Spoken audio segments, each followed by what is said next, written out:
बड़ी खबर यह कि प्रधानमंत्री आवास पर एक बड़ी बैठक इस वक्त चल रही है, जिसमें तीनों सेनाओं के प्रमुख मौजूद हैं। सीडीएस अनिल चौहान भी इस बैठक में शामिल हैं। सीज फायर के बाद यह पहली बड़ी बैठक है और यह भी खबर है कि रक्षा मंत्री राजनाथ सिंह के साथ साथ राष्ट्रीय सुरक्षा सलाहकार अजीत डोभाल भी इस बैठक में शामिल हैं। तो तीनों सेना के प्रमुख, इसमें आर्मी के जनरल उपेंद्र द्विवेदी भी आते हैं, air chief marshal Amarpreet Singh भी आते हैं और इसके साथ ही एडमिरल दिनेश कुमार भी आते हैं। ये इस बैठक में शामिल हैं। रक्षा मंत्री राजनाथ सिंह हैं और सीडीएस अनिल चौहान भी इस बैठक में शामिल हैं। प्रधानमंत्री नरेंद्र मोदी से ये मुलाकात चल रही है। बड़ी खबर इस वक्त की, सीज फायर के बाद ये बड़ी बैठक, किस तरह के हालात हैं सीज फायर के बाद, सीमा पर भारत की तरफ से कैसे सख्ती बरती जा रही है, कैसे सतर्कता बरती जा रही है, इस पर इस बैठक में चर्चा हो रही है। बड़ी और अहम खबर इस वक्त की आपको बता रहे हैं। प्रधानमंत्री आवास पर यह बैठक चल रही है, जिसमें तीनों सेनाओं के प्रमुख हैं।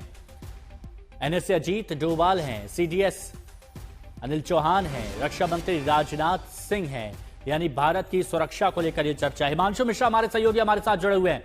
हिमांशु, एक बड़ी बैठक प्रधानमंत्री आवास पर, क्या खबर आपके पास?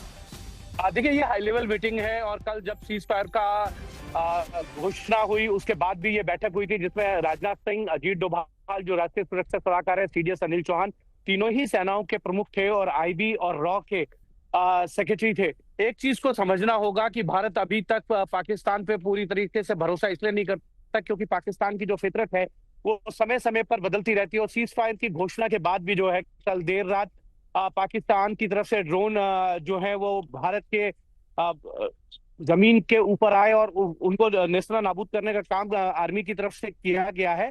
लेकिन एक चीज तो फिर भी भारत अभी भी नजर बनाए हुए है कि अगर दोबारा पाकिस्तान की तरफ से सीज फायर होगा का वॉयलेशन होगा तो भारत जो है कड़ा जवाब देगा कल, क्योंकि विदेश सचिव ने देर रात प्रेस कॉन्फ्रेंस करके ये कह दिया था कि पाकिस्तान जो है अपनी जिम्मेदारियों को समझे और पूरे मामले को गंभीरता से ले। अगर वो गंभीरता और जिम्मेदारी से नहीं लेगा तो भारत सरकार के द्वारा जो है सेना को ऑर्डर है कि वो सख्त कदम जो है वो उठा सकते हैं। तो एक तरीके से भारत पूरी तरीके से तैयार है कि अगर दोबारा सीज फायर होता है का वॉयलेशन होता है तो भारत जो है मकूब जवाब भी देगा और जो भी चीज होंगी उन पे कड़े कदम उठाएगा, क्योंकि भारत की तरफ से ये पहले ही साफ कर दिया गया था कि कोई भी आतंकी घटना अगर होती है तो उसे युद्ध के तौर पर देखा जाएगा और उसका जवाब भी जो है युद्ध स्तर पर ही दिया जाएगा।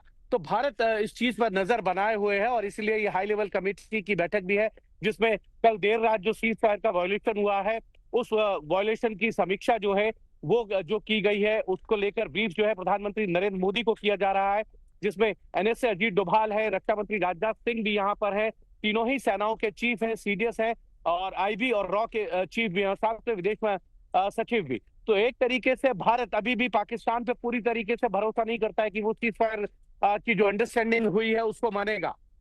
बिल्कुल ये बात कही जा सकती है। अशोक सिंघल भी हमारे साथ में चंडीगढ़ से मौजूद है, हमारे सहयोगी, उस पर हम बात करते हैं। अशोक, हाई लेवल बैठक इस वक्त चल रही है प्रधानमंत्री आवास पर, लेकिन ये मीटिंग बहुत अहम मानी जा रही है, खासतौर पर सीमावर्ती इलाकों को अगर ध्यान में रखा जाए तो सुरक्षा बेहद जरूरी है।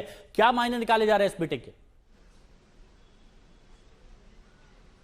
नहीं, देखिए, असेस किया जाएगा सिचुएशन को सीज फायर के बाद, जो पाकिस्तान ने वायलेशन किया सीज फायर का और उसके बाद हमारी सेना ने उसका मुंह तोड़ जवाब दिया। लेकिन एक बात जरूर है कि प्रधानमंत्री, तीनों चीफ और राजनाथ, एनएसएस, तमाम लोग इसमें मौजूद है। तो असेस किया जा रहा है सीज फायर का जब घोषणा हुई थी उसके बाद पाकिस्तान का रवैया और हालात उसके बाद के, और आगे हमको कैसे रणनीति बनानी होगी, नज़र रखे हुए सेना भी, सरकार भी, बॉर्डर पर एलओसी पर पूरे उसमें पाकिस्तान क्या करता है, क्या सीज फायर का जो कल घोषणा हुई है उसका लगातार पालन करेगा या वायलेशन कंटिन्यू करेगा, तमाम चीज़ों पे उसमें कैसे रिएक्ट करना होगा। तो ये तमाम चीज़ों को लेकर के असेस किया जा रहा है स्थिति, और आगे की रणनीति क्या रखनी होगी उसको डिस्कस किया जाएगा, उस पर बात की जाएगी। दूसरा, सेना तो हमारी अलर्ट पे ही मुस्तैद है, बॉर्डर पे, एलओसी पे, तमाम जगह पर। लेकिन इतना जरूर है, कल के बाद की, सीज फायर के बाद की स्थिति पर और वायलेशन के बाद की स्थिति पर पूरा असेस करने के लिए मीटिंग बुलाई गई है और आगे क्या कदम उठा रहे हैं, क्योंकि पाकिस्तान जो है अपनी हरकतों से बाज नहीं आता। बार बार वो अपना विश्वास खोता रहा है, विश्वास तोड़ता रहा है। जब भी उससे कोई कमिटमेंट हुई है, जब भी उससे बातचीत हुई है, उस बातचीत को तोड़ता रहा है। कल भी जो सीज फायर की अंडरस्टैंडिंग हुई थी, जो दो अमल में लाया गया था कि सीज फायर होगा, उसके बाद फिर उसने हरकतें की और सीज फायर वायलेशन किया। तो पाकिस्तान पे भी नजर रखनी पड़ेगी, उनकी हरकतों पे नजर रखनी पड़ेगी। इतना जरूर है समय समय पर वो ये सब चीजें करता रहे, इसलिए विश्वास हमेशा से टूटता रहा है उनकी बातों को लेकर के, उनके एक्ट को लेकर के, उनके रवैये को लेकर के। हिमांशु हमारे साथ में बने हुए। हिमांशु, एक बात बताइए, कल भी जब बैठक हुई थी तो बैठक में जब प्रेस ब्रीफिंग हुई थी तो प्रेस ब्रीफिंग में भी इस बारे में बहुत स्पष्ट कहा गया था कि एलओसी पर पाकिस्तान की तरफ से तैनाती भी बढ़ाई जा रही है। तो सरहद से लेकर सरहद से लगे हुए जितने भी क्षेत्र हैं वहां पर किस तरह की हलचल है, यहां पर बहुत विस्तार से बात करना बहुत जरूरी हो जाता है और इसीलिए हाई लेवल बैठक भी है। देखिए, बिल्कुल हाई लेवल बैठक है, क्योंकि कल जिस तरीके से सीज फायर का वॉयलेशन जो है किया गया, जब सीज फायर की घोषणा की गई, उसके बावजूद जो है पाकिस्तान बाज नहीं आया, क्योंकि उसकी ये फितरत में है। उसके बाद देर रात जो है पाकिस्तान के जो प्रधानमंत्री हैं उन्होंने प्रेस कॉन्फ्रेंस की और देश को एड्रेस किया। उन्होंने बताया कि ये पाकिस्तान की जीत है। आप सोचिए कि जो पाकिस्तान भारत की शर्तों पर जो है वो तैयार हुआ है सीज फायर के लिए, वो अपनी जीत बता रहा है, हार का डंका बजाना चाहता है ढोल नगाड़ों के साथ कि वो जीत गया है। उसे ये नहीं मालूम है कि जो हार जाता है उसकी हार ही होती है, वो कितना भी चीख चिल्लाट कर ले, जितने भी डंके बजा ले, वो हारता है। लेकिन फिर भी पाकिस्तान ने सीज फायर वॉयलेशन किया। भारत की पूरी तरीके से नजर जो है पूरे मामले पे बनी हुई है और सभी बॉर्डर एरिया पे जहां पे डिप्लॉयमेंट किया गया था सेना का, उस डिप्लॉयमेंट को अभी भी बनाया हुआ है। कहीं भी भारत ने जो है डिप्लॉयमेंट को पीछे नहीं किया है और भारत इस चीज को बहुत अच्छी तरीके से भली बात ही जानता है।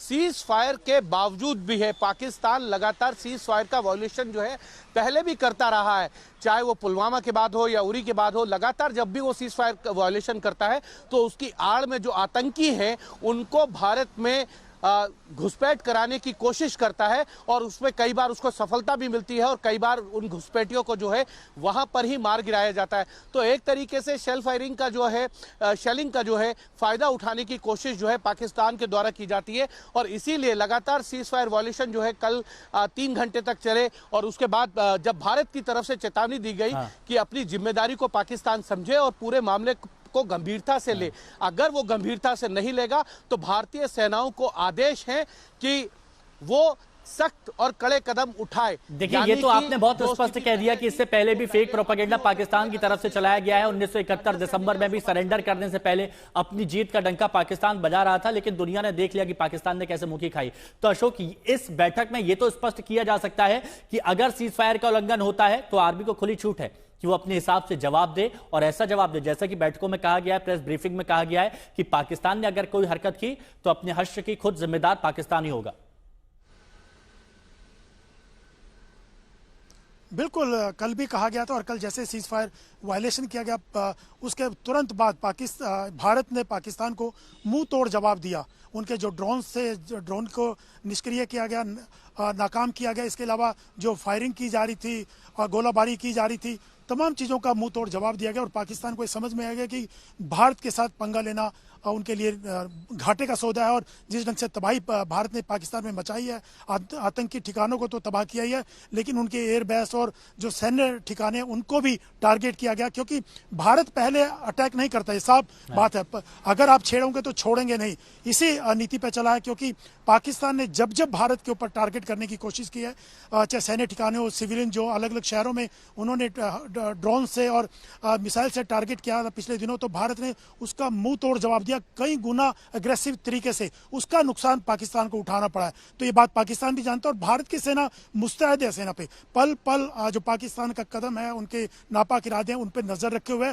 कल भी वो देखा हमने, जैसे ही पाकिस्तान की तरफ से सीज फायर वायलेशन हुआ, ड्रोन्स से हमले करने की कोशिश की गई, टारगेट उसको तुरंत निष्क्रिय करके जवाबी कार्रवाई भारत की तरफ से की गई और उसके 11 बजे के बाद फिर पाकिस्तान शांत हुआ और उसके बाद कोई ऐसी घटना सुनने में नहीं आई। लेकिन नजर बनी हुई है सेना की, चारों तरफ नजर गड़ाए हुए है, जैसे ही पाकिस्तान कुछ करेगा तो उसका कड़ाई से जवाब दिया जाएगा। और ये बात आपने बहुत अच्छी कही है अशोक कि भारत की तरफ से कभी शुरुआत नहीं की गई है। इतिहास गवाह है कि हमेशा शुरुआत पाकिस्तान की तरफ से की गई है और भारत की तरफ से दिया गया है करारा जवाब।